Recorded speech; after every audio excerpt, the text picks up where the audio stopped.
Welcome to McPlum, simple solutions served daily. In this video, I will explain how to find Voyager in a space simulator.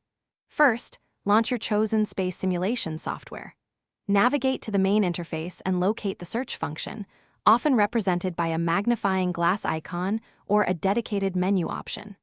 Input Voyager into the search field and initiate the search. This action should bring up a list of matching objects, including both Voyager 1 and Voyager 2 probes. Once the search results appear, choose either Voyager 1 or Voyager 2 from the list. After selecting your desired probe, activate the Center on Object, or Go to Function.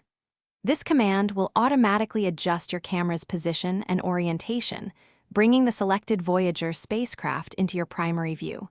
You will now be observing the probe from a close perspective. With Voyager centered, you can now freely navigate around it.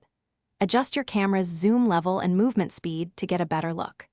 Many simulators provide real-time data displays showing the probe's velocity, distance from Earth, and other fascinating metrics. Take your time to explore its intricate design and observe its incredible journey through the vastness of interstellar space. Remember, both Voyager 1 and Voyager 2 are currently in interstellar space, having crossed the heliopause. You can zoom out significantly to appreciate the immense distances involved, seeing our solar system as a tiny speck.